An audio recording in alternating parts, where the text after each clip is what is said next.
Welcome to Knowledge 360 YouTube channel. Glad to have you watching again and listening.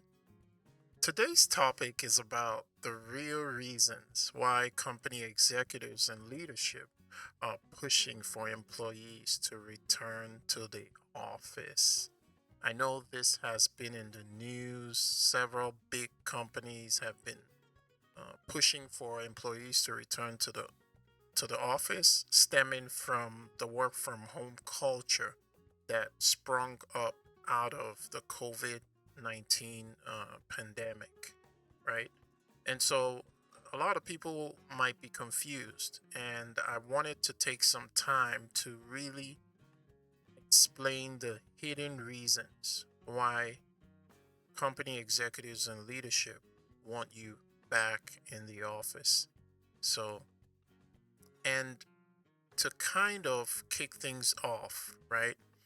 I'm going to play an audio leak of Jamie Dimon, right? He's the CEO of JP Morgan Chase. He had a town hall with his senior leadership and he delivered a rant, a tirade, a diatribe, if you will, about how the work from home culture is impacting the productivity and the standards at JP Morgan Chase. So I'm going to play that audio clip, and after that, I'll deliver my commentary.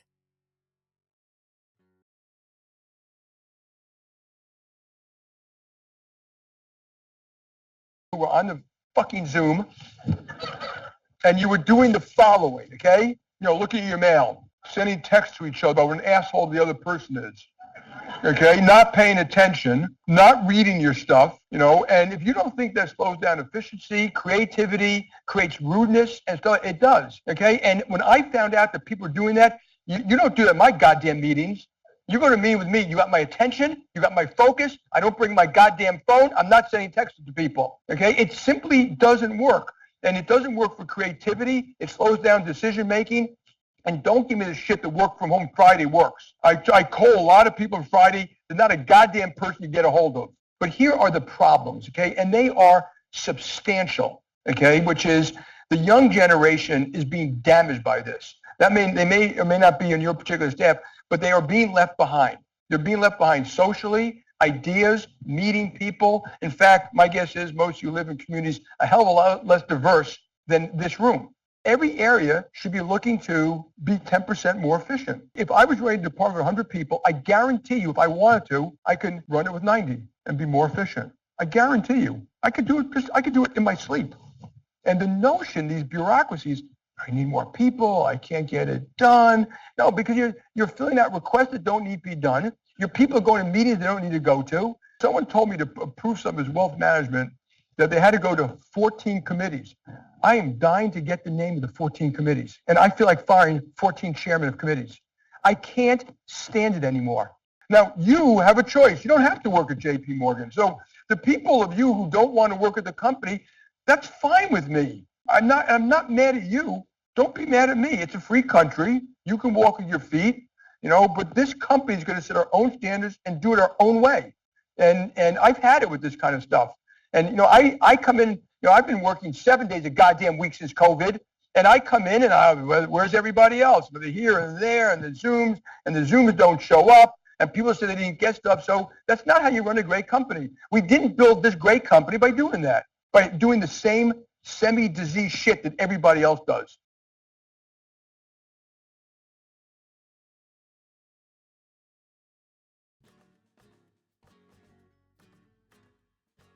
So before I give my commentary, I wanted to declare that this content is shared based on fair use, and I'm giving my commentary for the purposes of criticism, making commentary, news reporting, teaching, scholarship, and research. So, fair use, the content was derived from Barron's YouTube page. So, fair use, and credit to the content creator for sharing this content.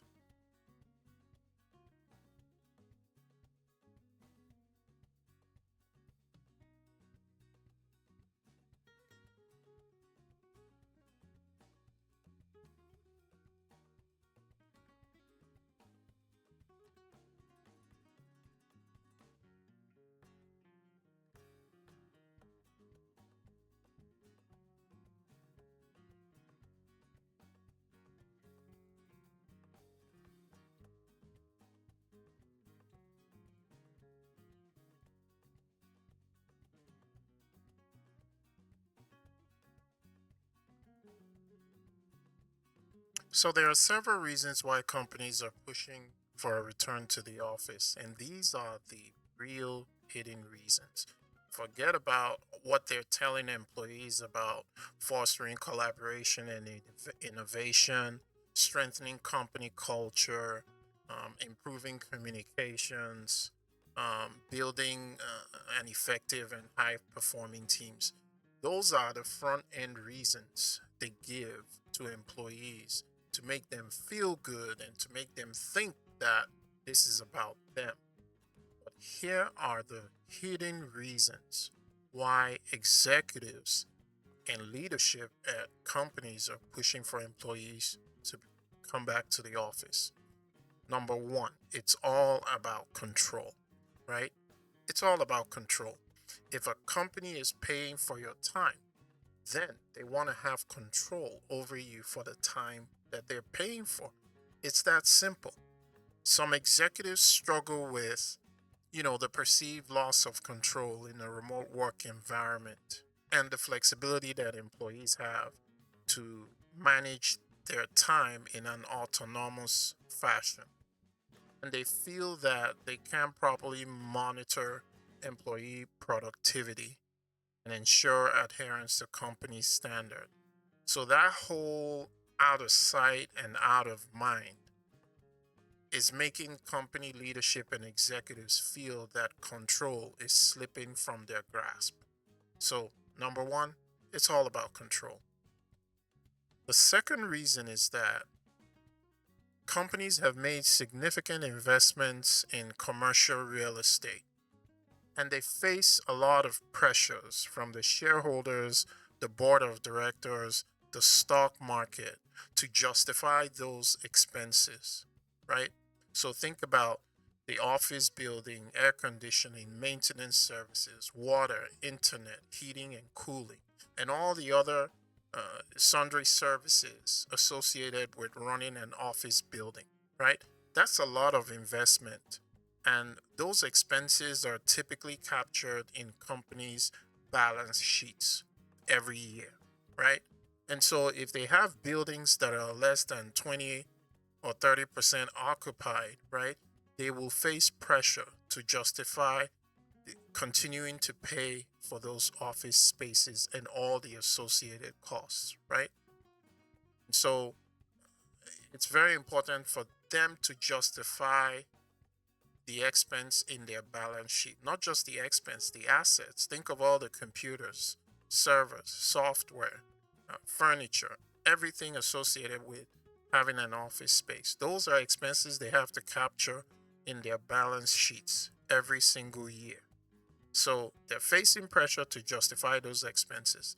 And if the buildings and facilities are not fully utilized, they face pressure to sell them off or cancel the leases, things of that nature, right?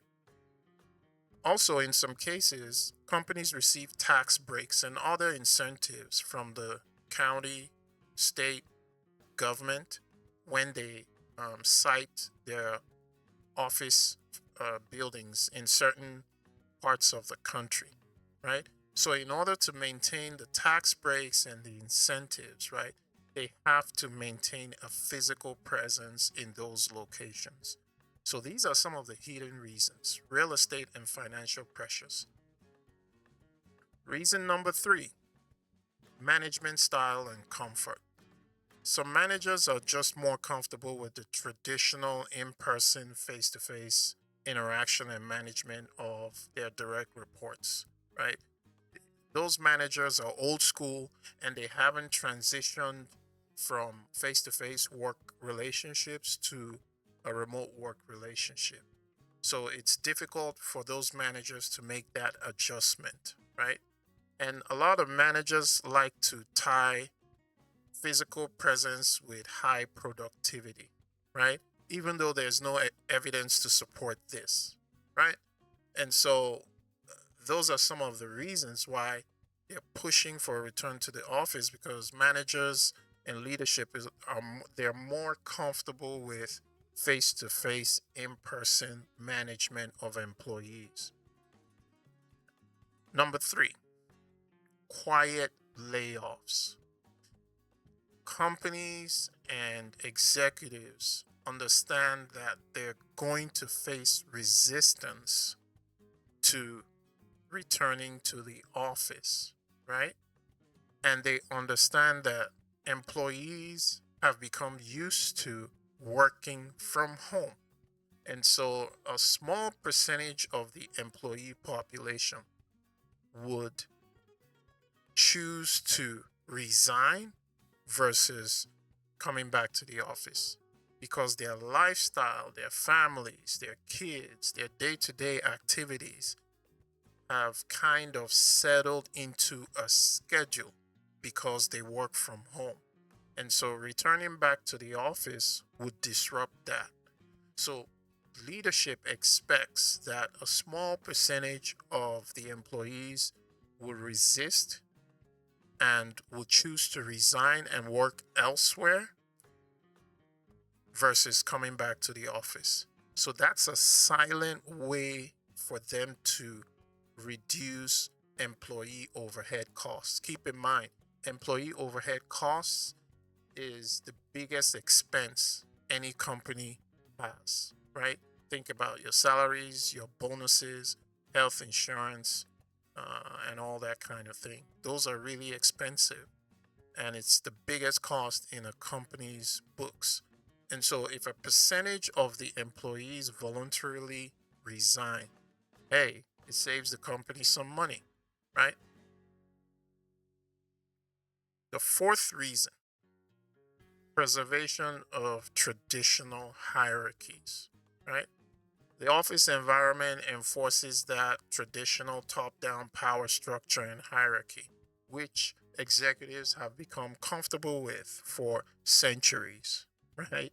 And so the loss of control with remote work is really a tough one for them to adjust to. So they want to return to what they consider normal. Again, it's all about control. Control, control, control. The final reason is, fear of losing company culture, right? Um, there's a lot that employees and companies derive when people come into a space and they work together and they interact. It's easier for them to disseminate, company standards, company policies, company culture, and enforce it when people come into the office to work for a set amount of time. After all, they're paying you for that time, right? And so many executives have a genuine fear that remote work will erode the company culture. It's going to lead to employees being disloyal because employees have the option of working remotely for more than a single job and things like that. And it's going to lead to, when employees are disloyal, they're not going to put in their best work, you know, for the company. And when they don't put in their best work, it could impact the company's bottom line. And so it's easier to enforce and disseminate company culture and expectations when people come into a common shared space.